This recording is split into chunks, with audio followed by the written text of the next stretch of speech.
دا په میدان وردګ ولایت نرخ ولسوالۍ کې د موسی شهید په نوم ښوونځی دی. د زده کوونکو ډیروالي او د ټولګیو کمښت له کبله یې څو ټولګي بهر سره لمر ته په زده کړو بوخت دي. ښوونکي وایي په کم امکاناتو زده کوونکو ته ورځنی درس ورکوي او د زده کړو بهیر یې پرې ژوندی ساتلی. درسي سیمپونه نه لرو، مواد نه لرو، تختې نه لرو او خصوصا د ساینسي مضامینو ته موږ لابراتوار لولو خو بعض تجهیزاتو کمبود سره مخامخ یو. نه چوکۍ شته، نه پوره میزونه شته او په ډاک کې شاګردان ناست دي په سپېرو دوړو کې، نو دا ټول مشکلات دي. موسی شهید لیسې ته د زده کړو لپاره د ورڅیرمه سیمو په ګډون له لرې پرتو سیمو زده کوونکي 2 یا 3 ساعته پلی مزل وهي. زده کوونکي له ډېر لرې ساحو نه راځي، تقریبا هغوی په ورځ کې 2-3 ساعته مزل کوي، بیا راځي دلته درس وایي. داسې تکړه هم دي او هغه ده دوی چې کله مکتب ته راځي د مکتب لرېوالي له وجې دوی نیمه ورځ دلته په مکتب کې تېره کړي، نیمه ورځ هلته کاروبار وکړي، ځکه دلته یو ډېر غریبانه ولس اوسېږي. د دې ښوونځي مسؤلین د میدان وردګ له پوهنې ریاست څخه غواړي چې یاد ښوونځي کې د نویو ټولګیو ترڅنګ په هغو لرو پرتو سیمو کې لومړني ښوونځي جوړ کړي چې موسی شهید لیسې کې د زده کړو په موخه ساعتونه مزل کوي.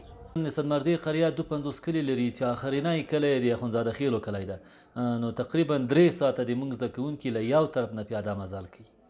که چیرې یا د موږ دغه مکتب تعمیر یې غټ سي او یا په نورو کلیو کې هماغلته صنفونه ورته ایجاد سي، یا متوسطه جوړه سي یا ابتدایي جوړه سي، او یا د موږ د مکتب تعمیر غټ سي، نو بیا د موږ د شاګردانو د لارې د لرېوالي ستونزې او له ازادې فضا څخه سیمپو کې درس دا یو څه اندازه مشکل حل کېدای سي. د میدان وردګ ولایت د پوهنې رئیس وایي خپل شته امکانات باید ښوونځي ته په اختیار کې ورکړي، خو پر بډای خلکو غږ کوي چې د ورته ښوونځیو لپاره د ټولګیو په جوړولو کې خپله ونډه واخلي.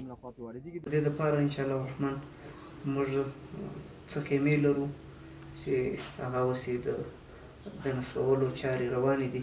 119 پای خیمې لرو او اراده هم داسې د هرې ولسوالۍ له شتمنو اشخاصو سره خبره وکړو تر څو د عامو مسلمانانو د بچیانو دپاره د تعلیم د یو ښه چاپېریال دپاره راسره همکاري وکړي، یا مثلا دوی خپله د کار راسره وکړي یا له نورو ملګرو سره غوښتنه وکړي تر څو پورې موږ ته داسې صنفونه جوړ کړي چې د خلکو بچیان له لمره څخه او له بارانه څخه محفوظ شي. میدان وردګ له هغو ولایتونو شمېرل کېږي چې لرې پرتو ځینو سیمو کې یې لا هم د ښوونځیو په برخه کې ستونزې شته، خو پوهنې ریاست وایي چې هڅه کوي یا د ستونزې حل کړي.